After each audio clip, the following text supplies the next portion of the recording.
Module 4.4, transformer l'équation de la forme générale à la forme factorisée. Donc, autre façon de transformer d'une forme à une autre. Dans ce cas-ci, je veux partir d'une forme générale. On se l'écrit pour s'en rappeler. Donc, la forme générale qui est f de x est égale à ax2 plus bx plus c.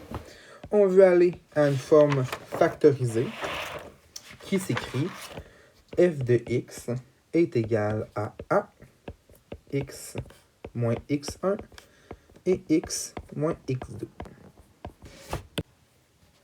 Pour y arriver, il y a une seule grande étape. Il faut factoriser l'expression algébrique. Donc là, on fait une belle factorisation comme vous aimez faire, qu'on a fait plusieurs fois dans le module 3. Il faut se poser les questions. Donc là, on fait toujours le même principe comme on a vu. Donc en premier, est-ce que je peux réduire l'équation? Est-ce qu'il y a un coefficient qui est commun à mes trois termes pour réduire le plus possible? Donc dans ce cas-ci, j'ai trois termes qui sont pairs. Donc je peux me dire que je suis capable de faire au moins une mise en évidence simple de 2. Donc, je mets en évidence 2, première étape. Donc, je vais avoir f de x est égal à 2, que je mets en évidence. Parenthèse, x au carré. Plus, si je mets en évidence un 2, je vais diviser mon 10 par 2. Donc, plus 5x. Même chose pour le 28. Si je mets en évidence 2, je divise 28 par 2. Il me reste 14. Maintenant, on vérifie, est-ce que je peux encore factoriser? J'ai encore un terme qui est au carré, donc probablement que oui. Puis, je n'ai pas encore la forme que je recherche. Donc, j'ai encore une forme qui semble plus générale que factorisée. Donc, je continue. J'ai un trinôme dans la parenthèse. Donc, j'ai une T1, une T2 que je peux faire. Je regarde, est-ce que le coefficient devant la variable au carré vaut 1 ou quelque chose d'autre. Dans ce cas-ci, il vaut 1. Donc, je vais pouvoir faire une T1 que je vais venir faire ici.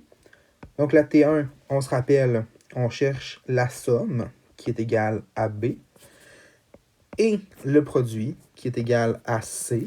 Donc, on cherche deux nombres qui, additionnés, vont donner 5 et qui, multipliés, vont donner moins 14, qui est mon C. Je vous les donne tout de suite. Vous pourrez chercher à la maison pour vous pratiquer à les trouver. Donc, dans ce cas-ci, les nombres que je cherche, ça va être 7 et moins 2. Donc, 7 plus moins 2 me donne 5. Et 7 fois moins 2 me donne moins 14. Donc, je viens remplacer. On se rappelle quand je fais une T1, je viens remplacer dans la forme factorisée. Donc, je vais avoir f de x qui est égal à mon 2 que je ne dois pas oublier. Je vais avoir deux parenthèses. Donc, la première, c'est x avec le premier nombre que j'ai trouvé. Donc, ça va être plus 7. Et ma deuxième parenthèse, ça va être x avec le second nombre que j'ai trouvé, x moins 2. Donc, comme on voulait avoir, on obtient la forme factorisée. Si on fait notre petit rappel qui correspond à la forme f de x est égal à 2, parenthèse x moins x1, parenthèse x moins x2.